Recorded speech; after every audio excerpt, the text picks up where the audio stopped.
Les bonnes poires et Histoire des Baltais par Jean Lefebvre. Amis de Thème Radio, bonjour. Nous voilà à la veille de la grande consécration des pommes. Que dis-je, la consécration? Le triomphe, l'exploit, la domination des pommes. Ce sera samedi et dimanche, boulevard de l'Estrin.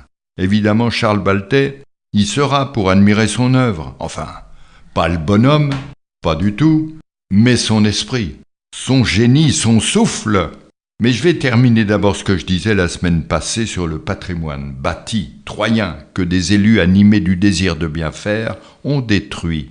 Ils ont mis bas bien des immeubles jugés obsolètes ou dépareillés, les remparts et les tours branlantes, d'accord, mais aussi bien des immeubles anciens qu'on ne pouvait plus réparer par manque de moyens.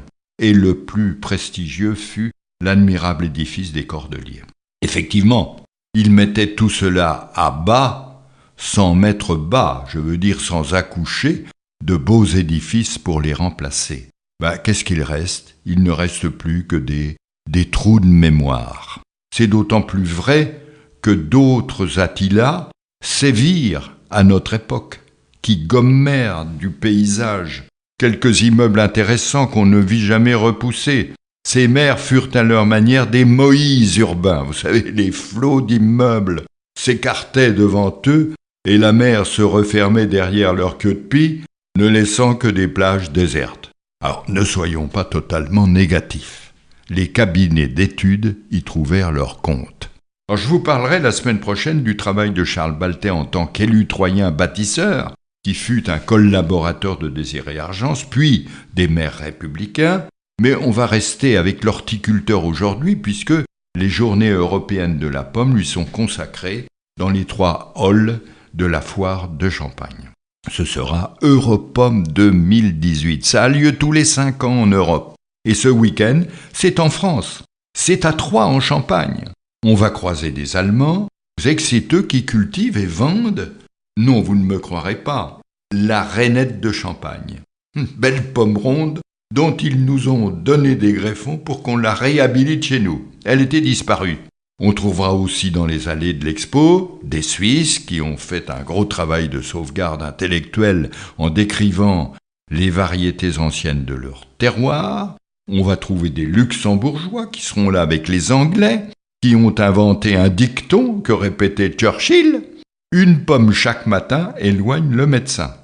Évidemment, pour que ce soit plus efficace, pour bien éloigner le médecin, il faut avoir une belle grosse pomme bien en main et viser la tête quand il entre.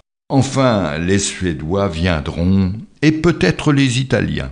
C'est que ce sont eux et d'autres chercheurs européens qui ont décrypté le génome de la pomme en 2010 en mettant à jour 42 140 gènes, ce qui permettra de nombreuses manips, croyez-le bien, parfois utiles, comme de se passer des pesticides en assemblant et en hybridant de bons gènes.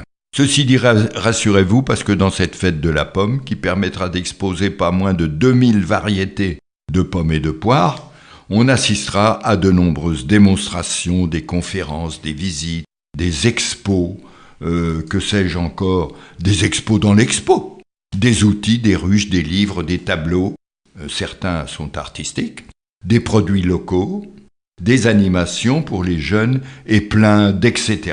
Et même la fameuse expo Charles Baltais qui a été inaugurée par François Barouin en 2003. Et même le fameux tableau de Charles par Victor Huas, prêté par le musée. Quelle fête, bon sang, quelle liturgie, quel festival, quelle consécration à dimanche et samedi si la pomme vous sourit.